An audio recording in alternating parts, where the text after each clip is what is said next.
Welcome dear student, मैं प्रथमेश सोनी हमारे YouTube channel में आप सभी का स्वागत करता हूं। यदि आप देखेंगे तो हमने डिफरेंशिएशन की एक सीरीज लाई थी। इस सीरीज में हमने हर एक पार्ट में नया नया टॉपिक आपको सिखाया। पहला टॉपिक यदि आप देखेंगे, पहला पार्ट हमने सीखा था जैसे कि फॉर्मूलेज बेस्ड ऑन फॉर्मूले।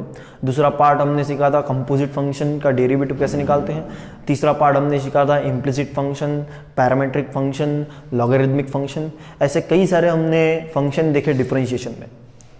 देखिए दोस्तों, जो पहले से आप लोग शुरुआत से यदि वीडियो देख रहे होंगे तो आपको ठीक ठीक समझेगा।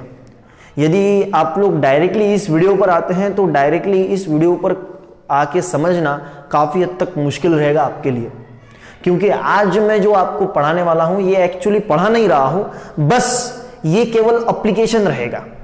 तो what is mean by application? तो मैं आपको बता दूं, एप्लीकेशन मीन्स जितने भी पहले पार्ट हमारे डिफरेंशिएशन के आए थे उसी के ऊपर मैं आज उन सभी पार्ट के ऊपर मिक्स प्रॉब्लम लाया हूं। सर ऐसा क्यों? कुछ लोगों का सवाल हो गई, पर लेकिन मैं आपको बता दूं दोस्तों कि ऐसा इसलिए क्योंकि काफी हद तक स्टूडेंट को तकलीफ जाती है कि आइडेंटिफिकेशन कि हमारे टॉपिक को किस प्रकार से आइडेंटिफाई किया जाए। कैसे पता चलेगा कि ये कंपोजिट है, कैसे पता चलेगा कि ये इंप्लिसिट है, कैसे पता चलेगा पैरामेट्रिक है, कैसे पता चलेगा और कोई फंक्शन है या फिर इनवर्स है। इनवर्स ट्रिग्नोमेट्री भी देखा था। तो इसी के ऊपर चर्चा करने के लिए मैं क्या कर रहा हूं, आज मिक्स प्रॉब्लम लेके आया हूं। मैं प्रॉब्लम भी लूंगा, साथ में टाइप भी आपके साथ शेयर करूंगा। इससे क्या फायदे होंगे? इससे दो फायदे होंगे कि आपको जो आइडेंटिफिकेशन नहीं समझ जम रहा था कि आइडेंटिफाई कैसे करें, प्रॉब्लम को कैसे आइडेंटिफाई करें, यह काफी हद तक यहां पर आपका क्लियर हो सकता है। इसीलिए आज का टॉपिक बहुत ही महत्वपूर्ण है। आज का टॉपिक ही नहीं, केवल वो डिफरेंशिएशन का पूरा एक समरी जिसको हम लोग बोलेंगे वो रहेगी। यहां पर देखिए कि पहला टॉपिक जैसे कि हमने पढ़ा था डेरिवेटिव ऑफ कंपोजिट फंक्शन, उसी के ऊपर कुछ प्रॉब्लम मैं और लेके आ रहा हूं। पर लेकिन कंपोजिट फंक्शन के बारे में ठीक ठीक जानना जरूरी है। तो कंपोजिट फंक्शन का एक्चुअली आपने क्या जाना था, क्या सीखा था? तो आपने सीखा था कि x की जगह f ऑफ x होता है, तो f ऑफ x का दोबारा डेरिवेटिव निकालो। पर लेकिन comparison is very important, comparison करना बहुत इंपॉर्टेंट है। तो आइए पहला हम लोग प्रॉब्लम देखते हैं किस टाइप का रहेगा और किस प्रकार से सॉल्व होगा। तो यहां पर देखिए आज का हमारा जो पहला प्रॉब्लम है वो रहेगा log ऑफ x और इसके ऊपर रहेगा हमारा होल स्क्वायर। काफी हद तक स्टूडेंट को ये बहुत बड़ा प्रॉब्लम लग रहा होगा, पर लेकिन सॉल्यूशन करते समय बहुत ही आसानी जाएगी, देख सकते हैं आप लोग। पर लेकिन कंपोजिट फंक्शन याद रखना बहुत इंपॉर्टेंट है। तो यहां पर आप देख सकते हैं कि log ऑफ x का स्क्वायर है। सॉल्व कैसे करें? बहुत काम की चीज है सॉल्व करना। तो मेन बात तो हम लोग क्या करते हैं, जब हमें y नहीं दिखता या फिर दोनों साइड नहीं दिखती तब तक हम लोग डिफरेंशिएशन, हमारा मेन काम क्या होता है, हम लोग अभी तक यही कर रहे हैं कि dy बाई dx निकालने का प्रयास कर रहे हैं। dy बाई dx कैसे निकालेंगे? तो यहां पर भी सेम फंडा, dy बाई dx निकालना है, पर लेकिन कुछ रूल्स और नियम के साथ निकालना पड़ता है। तो यहां पर तो पहला प्रॉब्लम बहुत आसान है। तो हम लोग क्या करेंगे, इसको लेट नाम दे देंगे। Let y is equal to log of x whole square. y is depending on x, तो हमें डिफरेंशिएट विथ रिस्पेक्ट टू क्या करना पड़ेगा, x करना पड़ेगा। तो y का डेरिवेटिव आप सब लोग जानते हैं dy बाई dx है। अब डेरिवेटिव किसका निकालना है? डेरिवेटिव निकालना है log ऑफ x का। अब डेरिवेटिव कैसे निकाले, ये मेन काम। तो सबसे पहले देखना पड़ता है कि आपको क्या दिखता है। पहले तो दिखना चाहिए, फिर आइडेंटिफाई होना चाहिए, फिर कंपेयर होना चाहिए। तो दिखता क्या है? तो मुझे क्या दिखता है, देखो सबसे पहले पावर दिखता है, सबसे बाहर पावर है।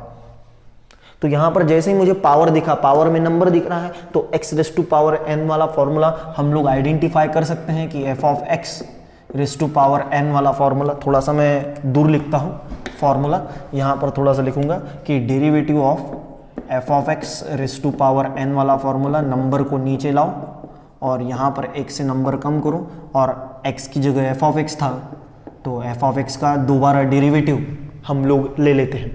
तो यहाँ पर देख सकते हैं आप लोग dy by D x is equal to, यहाँ पर देखिए नंबर है 2, नंबर को नीचे लाओ और बाकी टर्म तो आप लोग देखेंगे तो बाकी टर्म तो एज इट इज आएगी।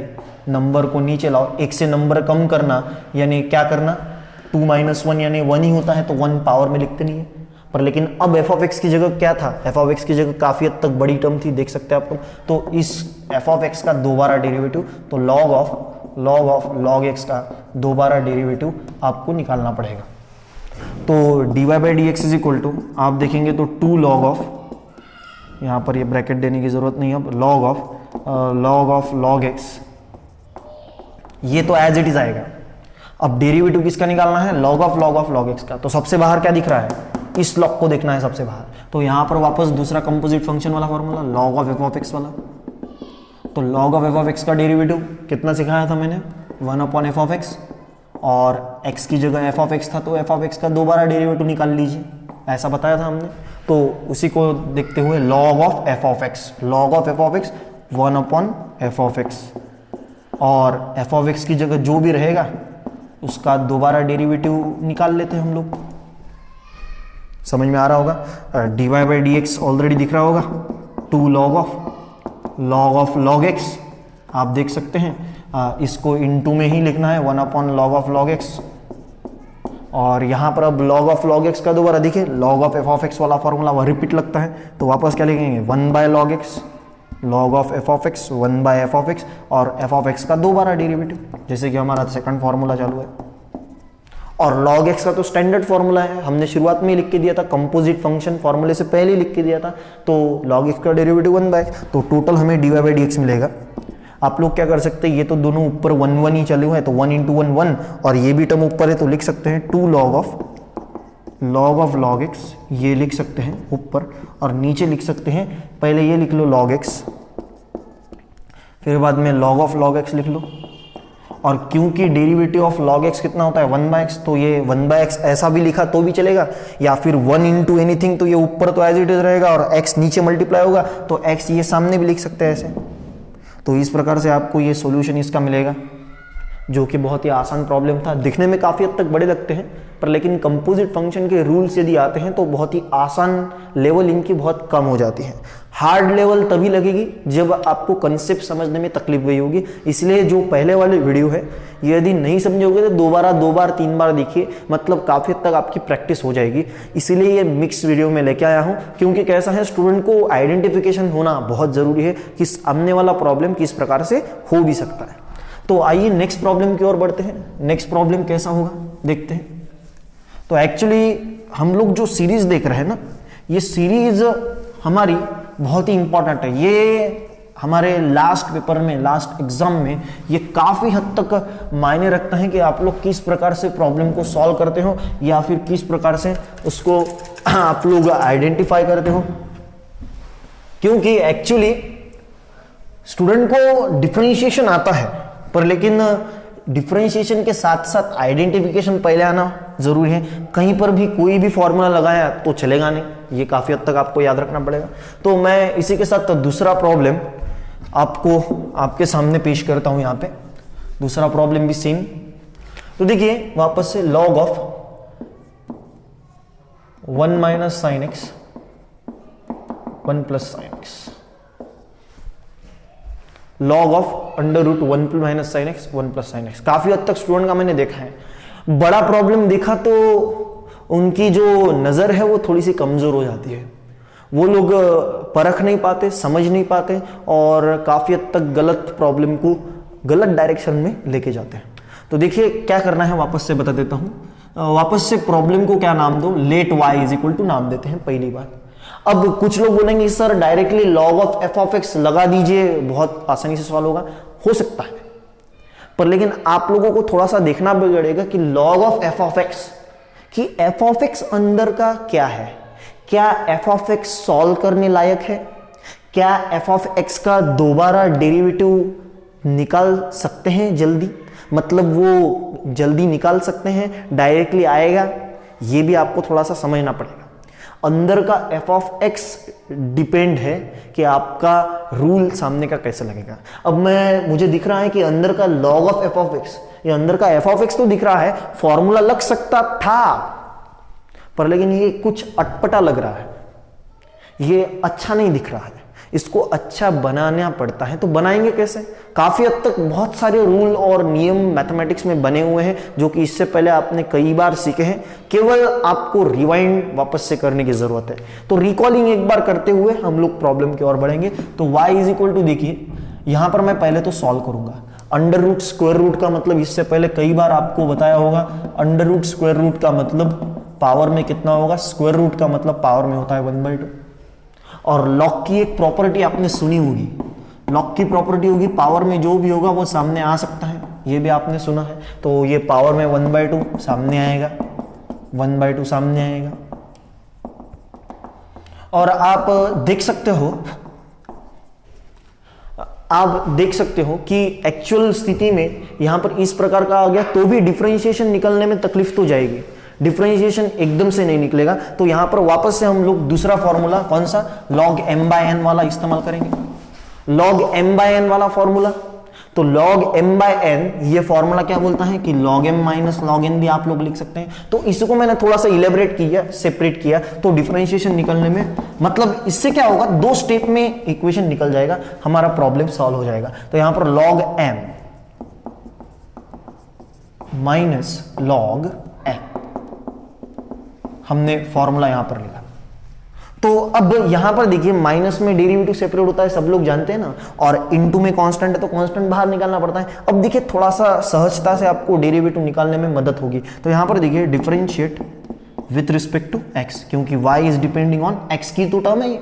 तो यहां पर y का डेरिवेटिव dy/dx इनटू में 1/2 कांस्टेंट बाहर रहेगा, और हमें मालूम है कि माइनस में डेरिवेटिव क्या होता है, सेपरेट। तो यहां पर मैंने क्या कर दिया, दोनों को डेरिवेटिव अलग दे भी दिया, दोनों को डेरिवेटिव अलग हमने दे भी दिया, log of 1 plus sine x को भी अलग डेरिवेटिव दे दिया हमने।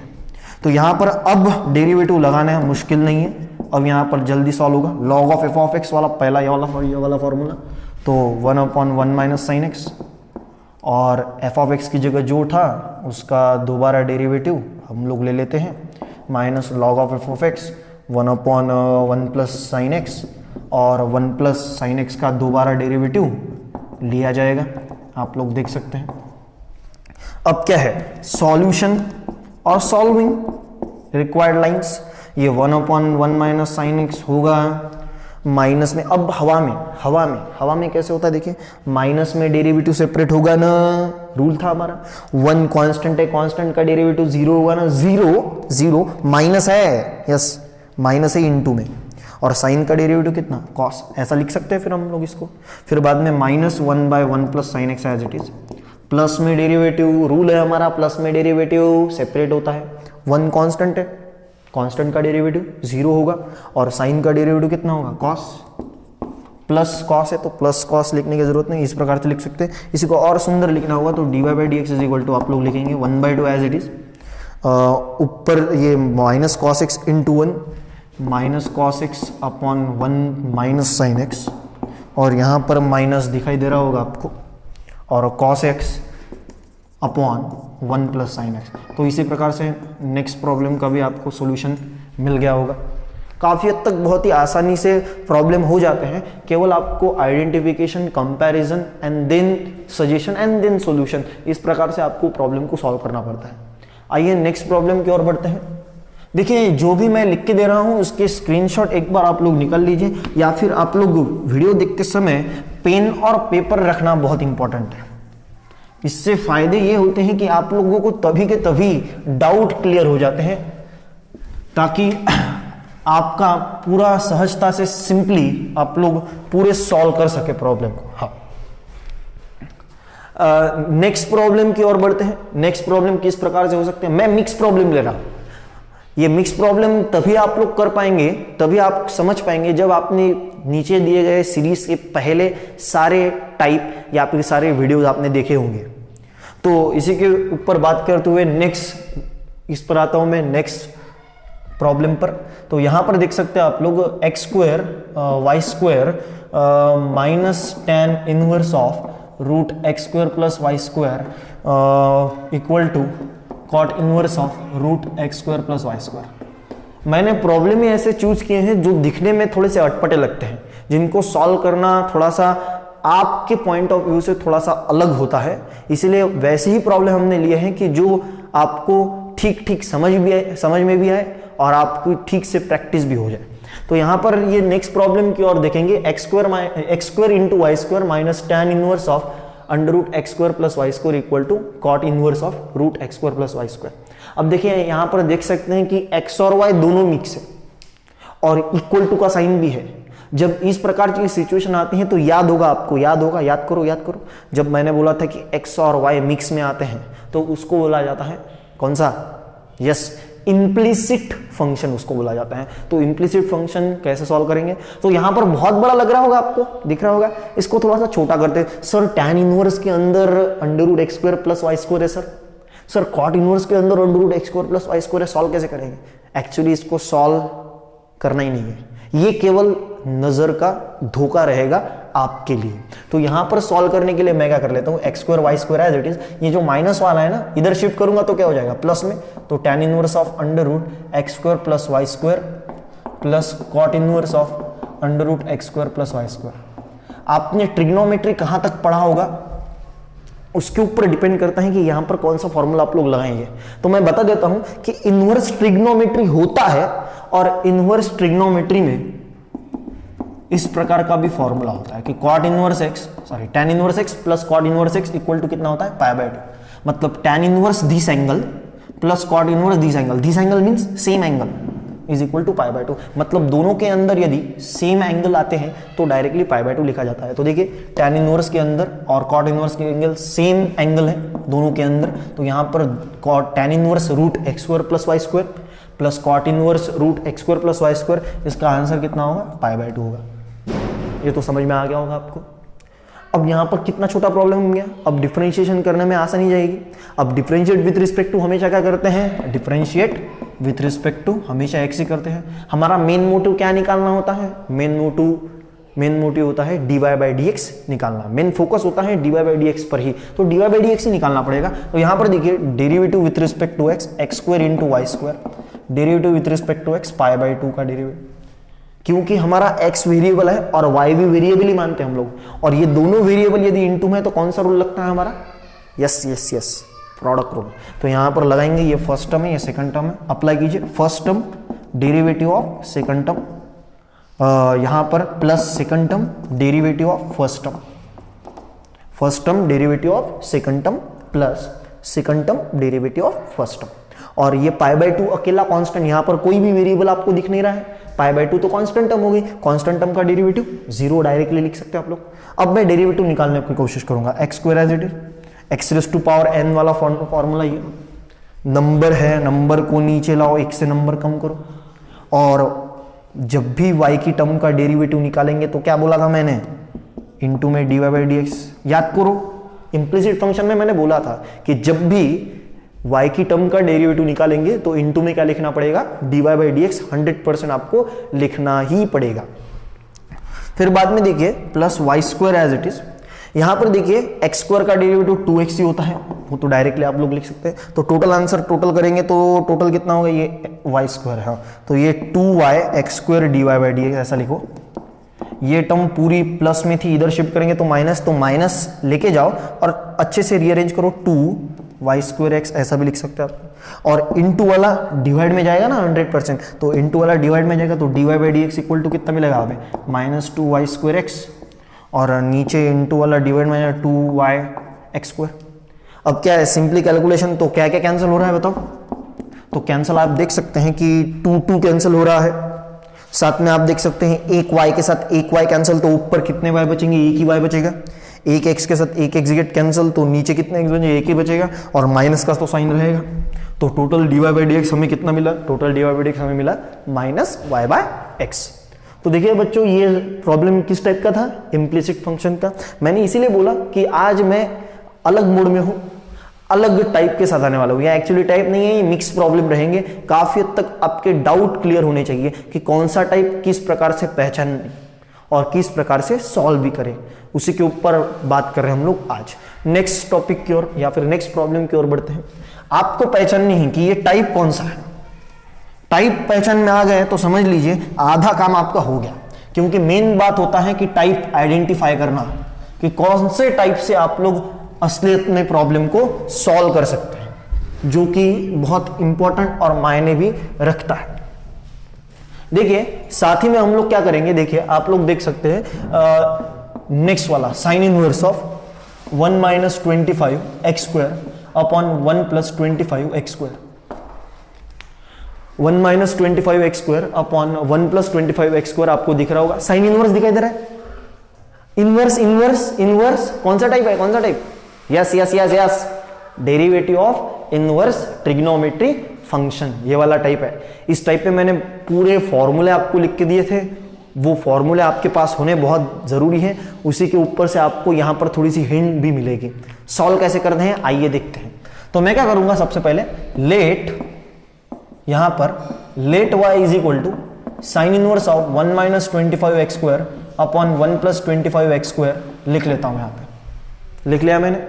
अब इसको थोड़ा सा क्या कर लेता हूं, थोड़ा सा और अच्छे से सॉल्व कर लेता हूं, मतलब मुझे जल्दी समझ में आएगा कि सब्स्टिट्यूशन कैसे करना है, क्योंकि इनवर्स वाले फंडे में आधे से ज्यादा सब्स्टिट्यूशन यूज होता है, यूज होना भी चाहिए। तो यहां पर आपको भी समझना चाहिए कौन सा फॉर्मूला अच्छा जचेगा। तो मैं क्या कर लेता हूं, ये 25 किसका स्क्वायर है, 5 का, एक्स स्क्वायर ये किसका स्क्वायर है, एक्स का ही तो स्क्वायर है ना, ऐसा लिख सकते हैं हम लोग। यस फिर बाद में देखिए 1 प्लस वापस से इसको 25 5 का स्क्वायर, ये एक्स स्क्वायर एक्स का स्क्वायर, इस प्रकार से लिखा मैंने।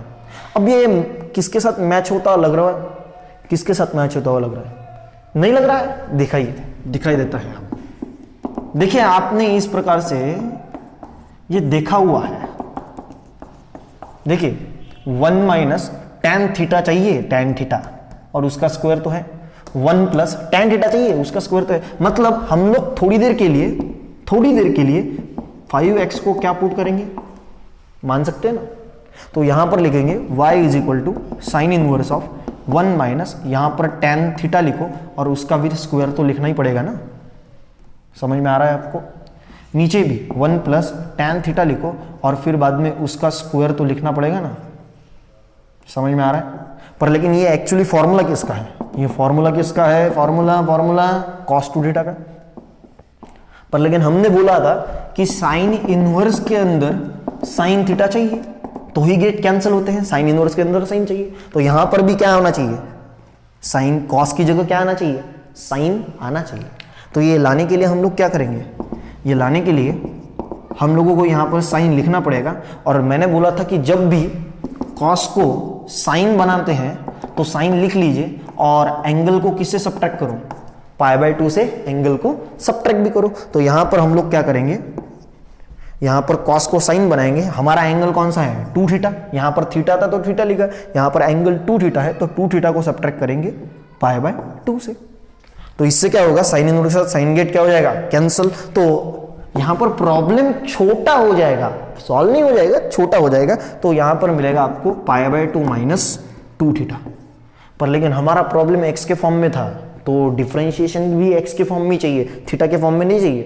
तो यहां पर थीटा को वापस रिप्लेस भी करना आपका काम है। तो रिप्लेस कैसा होगा बताओ, रिप्लेस किस प्रकार से होगा बताओ। तो यहां पर आप देख सकते हैं कि यदि आप लोग थीटा की वैल्यू निकालना चाहते हो तो tan को शिफ्ट करना पड़ेगा, शिफ्टिंग। तो tan जब शिफ्ट होता है तो therefore theta is equal to कितना मिलेगा, tan इनवर्स ऑफ 5x ऐसा मिलेगा। तो यहां पर लिख लेता हूं y is equal to π/2 minus 2 into tan inverse 5x। अब डिफरेंशिएशन किस प्रकार से निकालते हैं ये भी समझना इंपॉर्टेंट बात है। y is depending on x, then differentiate with respect to x, differentiate with respect to x, y का डेरिवेटिव dy/dx। और डेरिवेटिव किसका निकालना है, डेरिवेटिव निकालना है π/2 माइनस 2 tan इनवर्स 5x का। अब देखिए हवा में कैसे होता है, अब माइनस में डेरिवेटिव सेपरेट होता है ना, देखिए सेपरेट करते हैं डेरिवेटिव, मन में ही सेपरेट कर लिया, सेपरेट हो गया। π/2 कांस्टेंट है ना, कांस्टेंट है ना, अकेला π/2, अकेला कांस्टेंट π/2 होगा, कांस्टेंट है तो π/2 का डेरिवेटिव 0 माइनस वेरिएबल के साथ x की टर्म के साथ इनटू में कांस्टेंट है तो कांस्टेंट बाहर निकालते हैं और tan inverse f of x का डेरिवेटिव निकालना पड़ता है। तो tan inverse f of x का डेरिवेटिव कितना होगा बताओ बताओ। tan inverse f of x तो आपने लिखा था, आपको मालूम था, यहां पर लिखता हूं थोड़ा सा, derivative of tan inverse of f of x क्या होता है 1/1 प्लस f ऑफ x का होल स्क्वायर। और फिर बाद में क्या करना पड़ता है, इनटू में दोबारा डेरिवेटिव, इनटू में दोबारा डेरिवेटिव निकालना पड़ेगा ना इस प्रकार से, इनटू में दोबारा डेरिवेटिव। तो यहां पर उसी प्रकार से tan inverse f of x 1/1 plus f of x का होल स्क्वायर और f ऑफ x का दोबारा डेरिवेटिव लिया जाएगा। तो टोटल अच्छे से लिखेंगे तो dy by D X equal to आपको कितना मिलेगा, देखो dy by D x is equal to -2 into 1, ये इंटू है, -2 इंटू 1 -2 ऊपर 5x का डेरिवेटिव, 5 कांस्टेंट बाहर है, ये नीचे वाला 1 प्लस 5 का स्क्वायर 25 लिख लो और ये स्क्वायर इसको भी है तो x स्क्वायर लिखा तो कोई गलती नहीं होगी।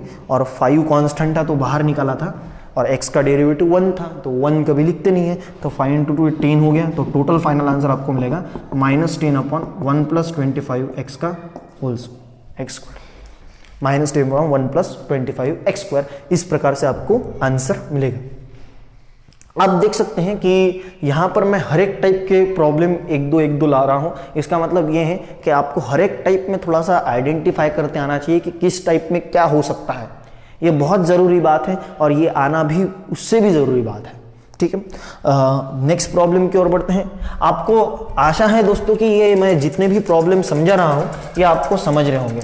इसका आप लोग बाजू में जो भी फॉर्मूले मैंने लिखे हैं ये फॉर्मूले वगैरह लिखना आपका काम है, मतलब कि आपको ठीक ठीक समझेगा कि कौन से इसमें कौन सा फॉर्मूला आपने अप्लाई भी किया है और सॉल्व किया। क्योंकि कैसे है कि एक्चुअली ये पूरा जो डिपेंड है ये डिफरेंशिएशन और कुछ ट्रिग्नोमेट्री के फॉर्मूले के बेसिस पर ही चलता है, तो वो आना बहुत इंपॉर्टेंट है और मायने रखता है। तो देखिए इसी के साथ हम लोग नेक्स्ट प्रॉब्लम की ओर बढ़ते हैं और साथ में मैं 2 होमवर्क भी आपको देना चाहूंगा इसी के ऊपर। तो नेक्स्ट इस पर आते हैं, कौन सा टाइप होगा वो आपको पहचानना है। ठीक, तो आइए मैं प्रॉब्लम के साथ आता हूं। देखिए x is equal to 2 cos t या फिर cosec स्क्वायर थीटा, y की वैल्यू है cot क्यूब थीटा और यहां पर dy by D x find करना है। Find dy by D x at theta equal to π/6। अब यहां पर ज्यादा क्या आ गया, यदि आपने पैरामेट्रिक फंक्शन का वीडियो देखा होगा तो उसमें ये एट नहीं था, इसमें एक एट थीटा इक्वल टू π/6 मतलब थीटा की वैल्यू भी दी है। तो पहले तो हम लोग जो रेगुलर प्रोसेस करते हैं उसी से चलेंगे। तो सॉल्यूशन में कैसे लिखेंगे बताओ। तो जब सॉल्यूशन में हम लोग लिखेंगे तो आपको क्या लिखना पड़ेगा बताइए, कोई बता सकता है? हाँ, तो आप पहले तो x is equal to cosec square theta लिख लो और यहां पर बाजू में y is equal to cot cube theta लिख लो। यहां पर x is depending on theta, तो यहां पर differentiate with respect to x नहीं करते हम लोग, यहां पर differentiate with respect to theta करते हैं। तो यहां पर differentiate with respect to theta करेंगे, x का derivative dx by D theta करेंगे और डेरिवेटिव किसका निकालेंगे, कोसेक स्क्वायर थीटा का डेरिवेटिव निकालेंगे हम लोग। तो यहां पर कोसेक स्क्वायर थीटा का डेरिवेटिव किस प्रकार से निकाला जाता है बताओ। तो नंबर को नीचे लाओ, नंबर है और एक से नंबर कम करो और क्योंकि f ऑफ x की जगह यहाँ पर कोसेक थीटा है तो कोसेक थीटा का दोबारा डेरिवेटिव, तो total answer 2 cosec square theta और कोसेक थीटा का डेरिवेटिव जैसे कोसेक x का derivative minus cosec x into cot X, तो कोसेक थीटा का minus cosec theta into cot theta. तो टोटल आंसर देखिए यहाँ पर लिखते समय ये माइनस सामने लेके आओ, 2 लिखो, cosec theta into cosec theta, cosec square theta लिख सकते हैं हम लोग और ये कॉट थीटा तो आपको नजर आ रहा होगा। तो ये क्या मिल गया, dx बाय डी थीटा। अभी तक प्रॉब्लम हुआ नहीं है, ये केवल आपको क्या मिलेगा, dx बाय डी थीटा ही मिला है।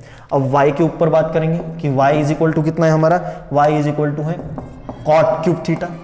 वापस देख सकते हैं y is depending on theta, then differentiate with respect to क्या करेंगे हम लोग, थीटा करेंगे। y का डेरिवेटिव कितना होगा dy बाई डी थीटा, और डेरिवेटिव किसका निकालना है हमारा कॉट क्यूब थीटा का। तो वापस किस प्रकार से सॉल्व करेंगे, dy by D theta is equal to number को नीचे लाओ, एक से नंबर कम करो, ये नंबर कम किया हमने और आप देख सकते हैं नंबर को नीचे लाया, एक से नंबर कम किया, एफ ऑफ एक्स की जगह कॉट थीटा था तो कॉट थीटा का दोबारा डेरिवेटिव निकालना पड़ेगा। और कॉट एक्स का डेरिवेटिव, कॉट एक्स का डेरिवेटिव सब जानते हैं, कॉट एक्स का डेरिवेटिव कितना होता है, कॉट एक्स का माइनस कोसेक स्क्वायर एक्स, तो कॉट थीटा का माइनस कोसेक स्क्वायर थीटा, क्योंकि यहाँ पर डिफरेंशिएट विथ रिस्पेक्ट टू क्या है थीटा है हमारा। तो total dy by D theta आपको मिलेगा 3 कॉट स्क्वायर थीटा, माइनस पहले लिख के ला तो भी चलेगा, और कोसेक स्क्वायर थीटा। तो अब यहाँ पर सॉल्व कैसे करेंगे, हमें क्या चाहिए था dy बाई डी एक्स, और dy बाई डी एक्स का फॉर्मूला एक्चुअल स्थिति में क्या होता है, dy बाई डी एक्स का formula, dy by D x का फॉर्मूला होता है dy बाई डी थीटा, ऊपर dy है तो dy बाई डी थीटा ऊपर लिखो, और नीचे dx है तो dx बाई डी थीटा नीचे लिखो। तो dy बाई डी थीटा कितना है देखो, -3 cot square theta cosec square theta, और नीचे dx बाई डी थीटा कितना है देखो, -2 cosec square theta into cot theta. तो आप सिंपली देख सकते हो कि माइनस माइनस कैंसिल होता है तो 3/2 बचता है। कोसेक स्क्वायर थीटा के साथ कोसेक स्क्वायर थीटा यहाँ पर पूरा कैंसिल होता है, मैं कैंसिल करवा के देख लेता हूँ, देखो।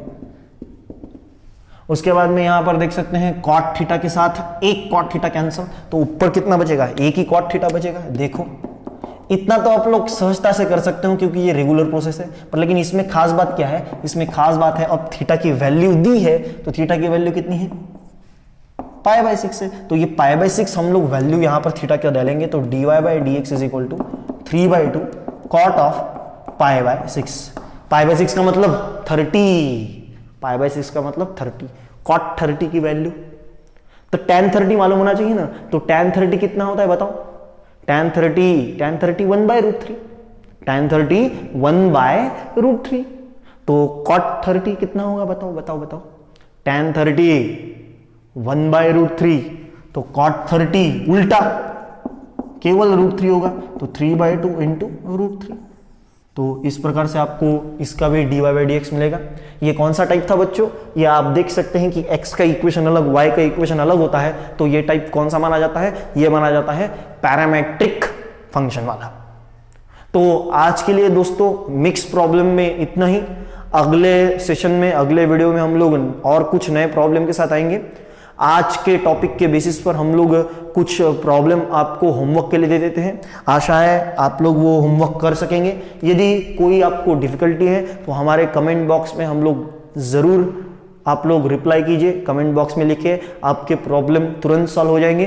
तो यहाँ पर इसी के बेसिस पर मैं होमवर्क आपको एक बार दे देता हूँ। तो आज का होमवर्क आपके लिए रहेगा, तो पहला होमवर्क लिखिए आप लोग, नोट डाउन कीजिए पहला होमवर्क।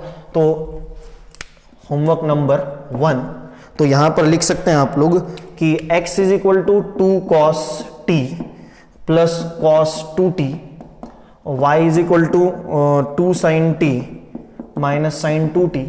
निकालना क्या है, find dy by D x, but at t equal to कितना, π/4 निकालना है। ये किसका टॉपिक, ये किसका है, ये कौन सा टॉपिक है हमारा, अभी सीखा हमने, कौन सा टॉपिक सीखा हमने, पैरामेट्रिक फंक्शन, वो प्रॉब्लम है। और दूसरा प्रॉब्लम मैं देना चाहूंगा आपको दूसरा होमवर्क के लिए, कोसिक इनवर्स ऑफ। अब यहां पर आपको दिख रहा होगा कि कोसिक इनवर्स है, मतलब इनवर्स के साथ आपको रिलेट करना पड़ेगा। ये तो बहुत ही आसान है, बहुत आसान है, आप लोग ट्राई कीजिए। तो यहां पर ये जो दूसरा है ये कोसिक इनवर्स वाला है, तो कोसिक इनवर्स में 1/4 cos cube 2x minus 3 cos 2x, ये दूसरा प्रॉब्लम मैंने दिया।